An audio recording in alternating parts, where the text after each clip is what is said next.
Na wasalimu kwa jina la Jamhuri ya Muungano wa Tanzania. My name is Jabiri Omari Makame, Gairo District Commissioner. It's indeed a privilege and a great honor to stand here today on behalf of the Morogoro Regional Commissioner, Honorable Adam Kigoma Malima, to grace the opening ceremony of this important and a remarkable workshop for the development of the rice industry in Morogoro region in particular, and in Tanzania in general. Allow me to bring to you fraternal greetings from Morogoro Regional Commissioner, Honorable Adam Kigoma Malima, who could not join us today due to other equally important engagements.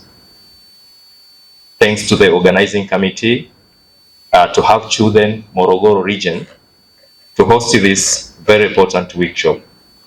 We know there are many other potential places that you could have decided to host this event, but the fact that Morogoro was chosen shows that you recognize the commitment we have and the potentiality of Morogoro region in the rice subsector for the world country.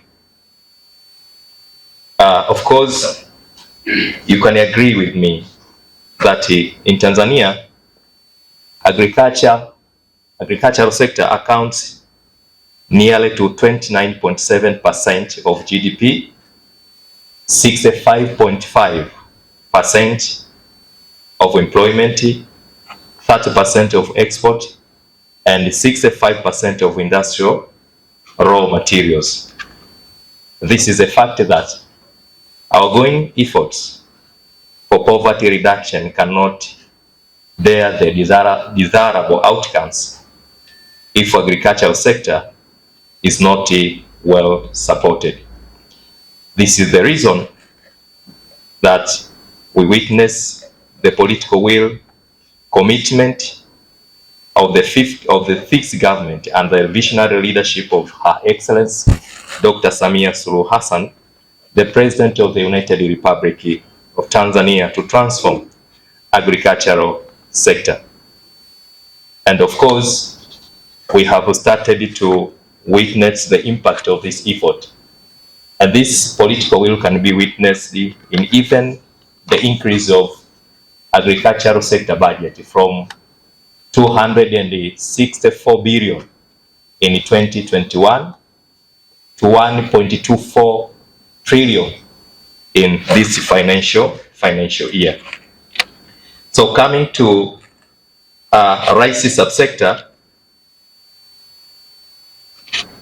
this sector, as the representative of the Director General has just said, it's the most important, rice is the most important second cereal crop grown for food and income generation. Currently, rice is grown on only 1.7 million hectares out of 21 million hectares suitable for its cultivation.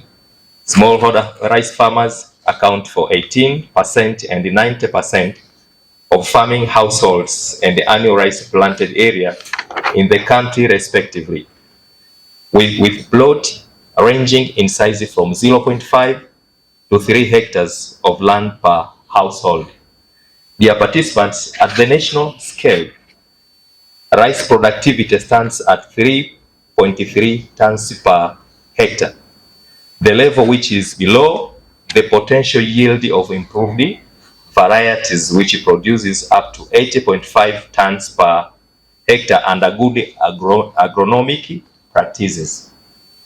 Many factors, including labor drudgery due to low level of mechanization, use of low yielding varieties, poor soil fertility, poor agronomic practices, diseases and pests, as well as negative impact of climate change, are attributed to the crop to low crop productivity.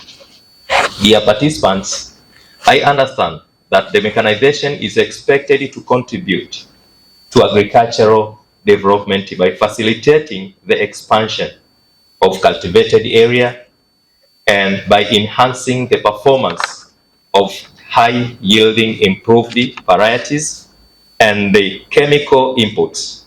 Although machinery use is gradually increasing in Tanzania, the adoption of mechanization technologies has been slow, posing a challenge to agricultural experts to explore on what determine their adoption in different rice growing ecologies. For example, research results indicates that a four-wheel tractor used for land preparation in Morogoro region is high, and it's about 54.5% compared to Mbeya, which is 7.60%, while the vice versa is true with regard to the two-wheel tractors, being 7.7 and 18.6% for Morogoro and Mbeya respectively.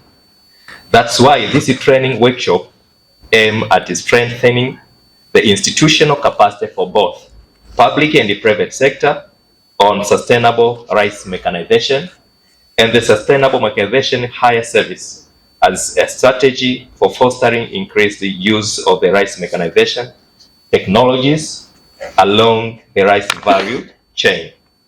This is in line with the goal of the second phase of the National Rice Development Strategy of 2019 to 2030, which aim at doubling the area under cultivation from 1.1 million hectare in 2018 to 2.2 million hectare by 2030. On farm rice production from 2 tons per hectare to 4 tons per hectare, and reduce post-harvest losses from 30% to 10% by 2030. Dear participants, with the threat of large proportion of labor force moving to suburban and urban areas for non-farm jobs and aging rural population, it is high time as agricultural experts, innovators, and our development partners to join effort that will make government strategies of mechanization agriculture possible. Equally important is for agricultural experts to continue imparting knowledge and the skills to farmers from increased adoption of sustainable agricultural mechanization. Therefore, this capacity building workshop have come timely and at high time when it is highly needed.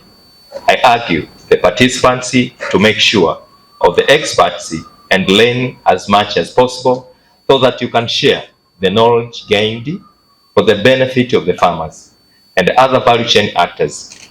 It is our commitment to make sure that the deliverable of this workshop are made and replicated. I can assure you that we will always support such efforts.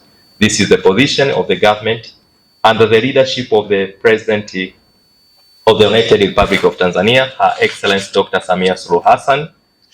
And for these remarks that I have said, let me conclude, but not the least, by extending our appreciation to FAO for supporting the government of Tanzania in its efforts for agricultural development.